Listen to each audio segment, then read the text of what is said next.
Welcome to Real World Peaceful Parenting, a podcast for parents that are tired of yelling, threatening, and punishing their kids. Join mom and master certified parent coach Lisa Smith as she gives you actionable, step-by-step strategies that'll help you transform your household from chaos to cooperation. Let's dive in. Welcome to today's episode. I am so excited to be with you here today. And I know I say this every week, but it's true. And it's true because I'm honored to be on this journey with you. I'm honored that you show up and listen and learn and grow from these episodes. So from the bottom of my heart, thank you. Thank you for being here. Thank you for listening. Thank you for learning. Thank you for working on ways to show up in a peaceful way with your kids. It matters and it makes a difference. And I want you to know that I am really proud of you. So I have a very special treat for you today at the end. So listen all the way so you can accept a very special invitation from me to come and join something that I think is going to be life-changing and really cool. And I don't want you to miss out on it. Sound good? Okay. So in today's episode, I'm going to start out by asking you if you have seen one of my favorite movies, which is Sweet Home Alabama. The movie depicts what disconnection between a mother and a daughter looks like. And some of us didn't need a movie to know what that story looks like. The daughter moved away and made no effort to come visit her parents for 7 years. In one scene, out of frustration, Reese Witherspoon's character asks her mom why she raised her the way she did. And the mama answers, "Because I didn't want you to end up like me." Oof, right? How many of us can relate to this? How many of us are parenting out of fear that our children would end up like us, or like our co-parent, or like our own parents, or that will parent the way we were parented? I know it's a tough conversation to have, but it's important. When our kids do or do not do something in a way that resembles our own shadow side, oftentimes we panic and we start parenting from fear with a sense of urgency instead of parenting from our higher brain with confidence and connection.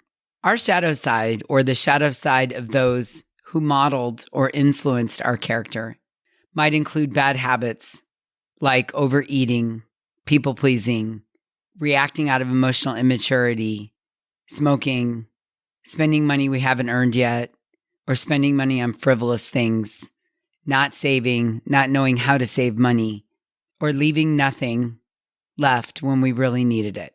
I'm sure we all have a list of a few things on our shadow side that were modeled for us.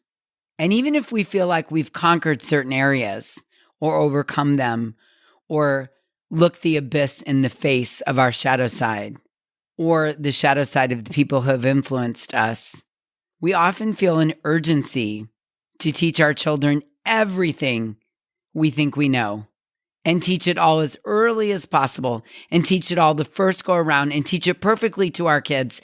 And they need to learn it perfectly right now, especially when it touches on that shadow side. You with me? Now, here's what I know.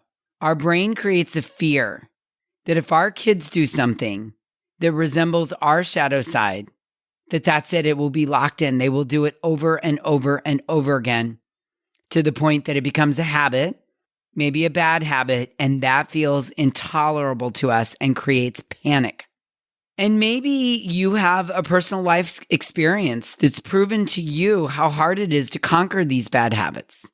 So out of a sense of love and commitment and duty to your kids, you feel like you want to nip this in the bud before it becomes a real habit or problem, all with the good intention of, I don't want my kid to suffer.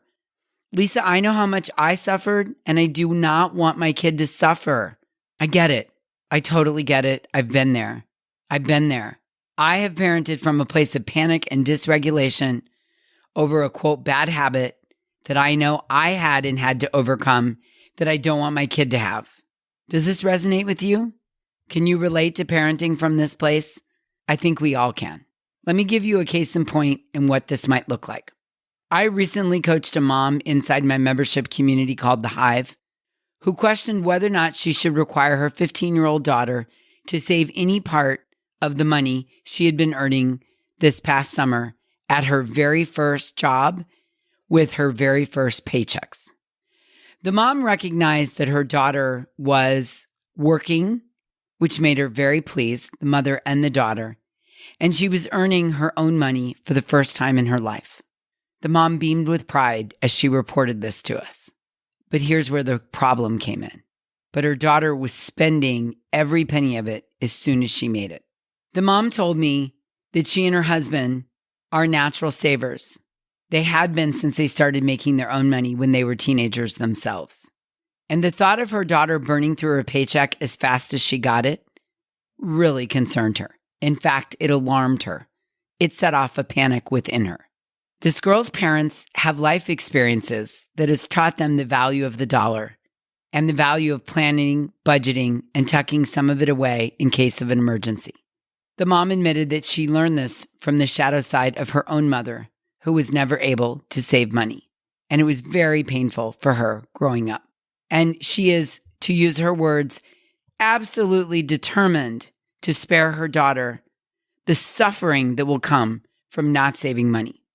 The mom also admitted that she has a fear that her daughter will not have money when she really needs it. And her biggest fear is that her daughter will never learn to save money her entire life. Her thoughts in her brain rattling around, creating panic and fear, sounded something like this. Lisa, you don't understand. If we don't teach her right now how to save money with her first job, she will create a frivolous bad habit. The thoughts rattling around in her head sounded something like this. You don't understand, Lisa. If we don't teach our daughter at age 15 with her first job right now with her first job, how to create the habit of saving money, she will have a bad habit of frivolously spending all of her money all the time for the entire rest of her life, and it will become too monumental to overcome, and she will end up living under a bridge with a shopping cart, right? This is how our brain does this. It gets panicked and scared, and it catastrophizes and goes to the absolute worst case scenario. And it rattles around inside of our brain over and over and over again and increases the fear and the panic and the fear and the panic. And next thing we know, we have our kid living under a bridge with a shopping cart. This is what our brain tells us to fear and believe. So we feel an urgent need right now to teach our kids before it's too late. Time's running out. I've got to get on it right now. I have to teach her that saving money is an essential life skill. And I have to teach it with her first job right now. Now, the mom also admits that she and her husband, independently and together, did not learn how to save money for a long time. And they're kicking themselves. So we took a deep breath and we stepped back. And again, we celebrated that her daughter got a job all on her own, right? She went to the interview. She got the job. She's showing up. She's doing a great job. She's getting her first couple of paychecks. And we celebrated that. And then part of my coaching was to ask the mom, do you think we always have to learn every lesson in the first go around? What if learning to save money or the equivalent of it is not an emergency and doesn't have to be learned right now, this very second? I mean, sometimes there are other lessons our kids can learn from simply getting their first job, right? There's the learning of how to go on an interview, how to dress for an interview, how to answer questions, how to accept the job, how to negotiate the salary, how to fill out first job paperwork, showing up every day they're scheduled to work without calling out sick. There's getting paid. There's the realization that you pay taxes. And there's the lesson of even enjoying the benefit of buying things themselves with the money they worked hard to earn. Maybe our kids can learn how to save money at their second job and learn how to donate money to those less fortunate on their 10th job, and maybe learn how to invest money on their 14th job. We talked about how our kids don't have to learn every lesson there is to learn about working and money and saving and giving and taxes and every single thing associated with the job on the first job. The mom loved this. And I was able to see her just take a deep breath and settle her nervous system down, really take the pressure off of herself. And she did report that her daughter was really proud and really enjoying this very first job, beaming with pride and, frankly, enjoying being able to choose what she spent her money on and going out and getting the things and enjoying them. So what I offer is this. You get to choose what is most important to you, to your child, and your family. You get to prioritize and decide the importance and the order of the lessons you want to teach. Because let's be honest, we can't teach everything all the time in the exact moment. It's just too much. I like to encourage parents to prioritize no more than 3 or 4 values and lessons to be teaching at any one time. I encourage them to stick to supporting the values and really teaching the lessons. Less is more. It goes further. It absorbs quicker. In this example I share with you, I listed more than 3 or 4 things. There is value in discerning the need for a job, going on an interview, dressing up for the interview, getting through the interview, getting the job offer, accepting the job offer, showing up for work on time, learning how to do a new job successfully, figuring out how to get the paycheck and where am I going to put it?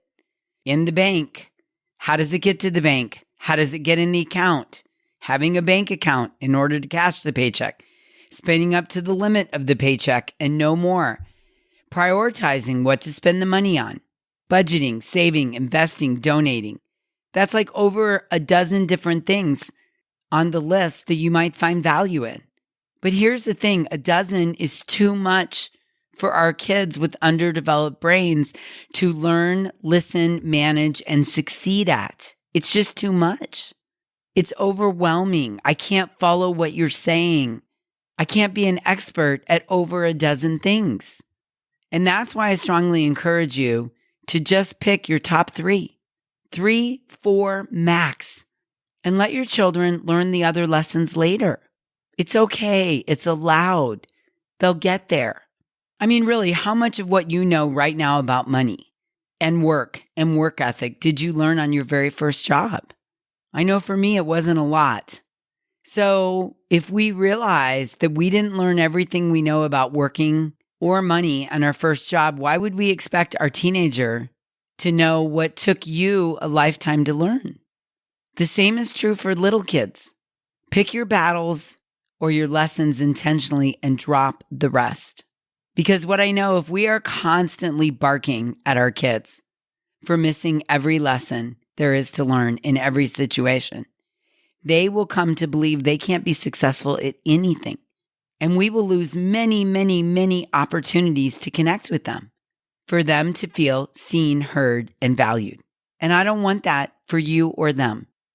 I recently coached another mom, again, inside the Hive, who was distraught over her 15-year-old not being able to get off the phone by the appointed time every night. She was also getting dysregulated when he wasn't up by 8 a.m. in the morning, getting off to his soccer practice in time. She was dysregulated that he wasn't keeping his room clean. He wasn't doing the chores like emptying the dishwasher. And she had a whole list of other points of contention as she was rattling them off to me. I coached her the same way. We stepped back and we looked at the giant list and the fact that her son is 15 and it's summer break. And it's a lot. It's a lot to keep up with. It's a lot to remember. It's a lot to manage. So I invited her to discern what she valued most. We took the entire list and I asked her to pick the top 3 that felt most important to her. Top 3. Everything else can come later. There's no emergency. There's no urgency, even though your brain wants to think there is, because it's panicked and it thinks that if you don't teach everything right now in this moment, your kid's going to end up living under a bridge with a shopping cart, right? So she picked her most important thing was that he get off the phone by the appointed time and that he get to his soccer practice on time. She decided those were the 2 most important things. And then she set a plan to focus on those, to write him out, paste him to the fridge, talk about him, work with him, create a plan. and you could just see her entire body move out of panic and into regulation. I could just see her taking a deep breath, relaxing her shoulders, and I could see her brain telling her, wow, this is doable. We can make this happen. I can do this. He can do this. This feels so much better than parenting from panic and fear about an entire list of things that have to be taught right now. Your children are fantastic learners. And here's the thing, they learn very quickly. This is a big 777 jumbo jet we're getting down a very long runway before we lift it off. I promise you, you have lots of time to teach them. And newsflash, you don't have to teach them every single thing they're going to learn. I don't know about you, but I learned about 85% of what I know after I got out into the real world as an adult, right? You are moving that jet down the runway so it can lift off into the air and continue to fly on its own. And I would rather you focus on 2 to 3 things each time that you teach well from a place of calm regulation rather than teaching everything right now from a place of panic and fear. And you're going to feel much more successful, and so are your kids. Now, lastly, I want to encourage you to not forget to revel in the successes. Our brains are absolutely amazing and crazy at the same time. And what's really crazy is that each of us, our brains have a way of instantly finding a new problem that needs to be solved as soon as we succeed in conquering the last problem. And what I want to encourage you to do is just take a moment to recognize how far you and your children have come. Like, I'm getting this 777 jet down the runway, and it's picking up speed constantly and being more and more and more successful every turn of the wheels. Yeah? It's so good, isn't it? Take the pressure off yourself. Revel in the success. Slow down, regulate, get rid of the panic brain, and enjoy the 3 or 4 things you're currently working with your kids on. And back to the Sweet Home Alabama movie, when the mom said, because I didn't want you to end up like me, the daughter responded with, what's wrong with being like you, Mama? You know, our kids don't see every mistake we make. They're not intimately in tune with our shadow side. They don't know every bad habit we have. They just see us as their mom or dad or guardian or caregiver, especially when they're little. And all they really long for is for you to come and be fully present with them, connect with them, and support them as they're learning life's lessons. You don't have to be or do anything else to be a rock star in their eyes. It is not in your job description to teach them every single skill and every single thing they're going to need for the entire rest of their lives. As humans, we're lifelong learners. I really do believe I learned about 85% of what I know now after the age of 18. Once that jet gets up in the air, they take off and they take over the learning on their own. You don't have to parent from a place of panic and fear. You're showing up. You're opening your mind to new thoughts. And you're learning, yes, you're still learning at your age, right? We're all learning new things. You're here listening to this podcast. You're constantly evolving into the parent you wanted to be. So that openness to learning and that belief that I can learn it rather than coming from the place of panic and fear is actually an amazing thing to model for your kids, right? Okay, back to the learning. Let me ask you this. Are you ready for the next level of learning? Because if you're a yes, I want you to come and try parent coaching with me for free. Yes, free. You've heard about parent coaching. We show up here every week and I give you information. But what I really want is a chance to interact live with you, to help you create the transformation and be the parent you've always wanted to be. So I want to invite you to come to a free coaching session with me. I decided to offer this because time and time again, parents come to me completely wrecked by the challenges of modern parenting, the sleepless nights, the endless battles, the constant fighting, the overwhelming disconnect, and the guilt. And people often say to me, I don't know what to do, Lisa. There's so many variables. I don't know where to start. Well, here's what I know. Parent coaching with me gives you a proven methodology to calm the chaos, and ease the transition to peaceful parenting for modern parents. Yes, you. And for the first time ever, you're invited to experience this coaching with me for free. Now, this event is going to take place on Thursday, August 22nd at 9 a.m. Pacific time, 10 a.m. Mountain, 11 a.m. Central, and noon Eastern time. And it is 100% free. Free.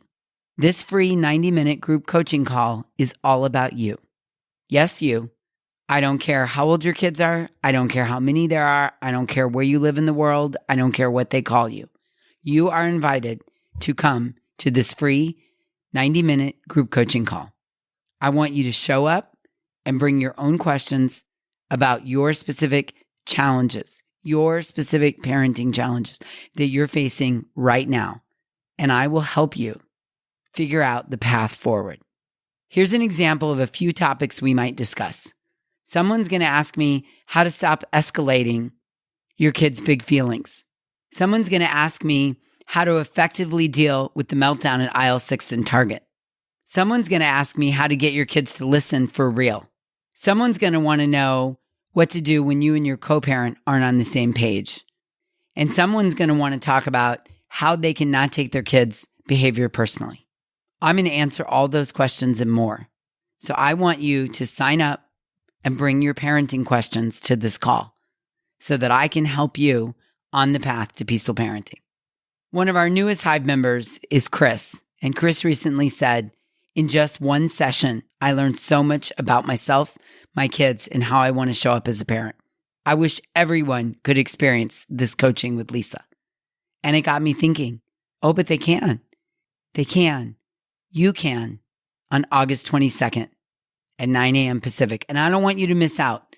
So I want you to click on the link in the show notes or in the email or go to the www.thepeacefulparent.com/coaching and reserve your seat.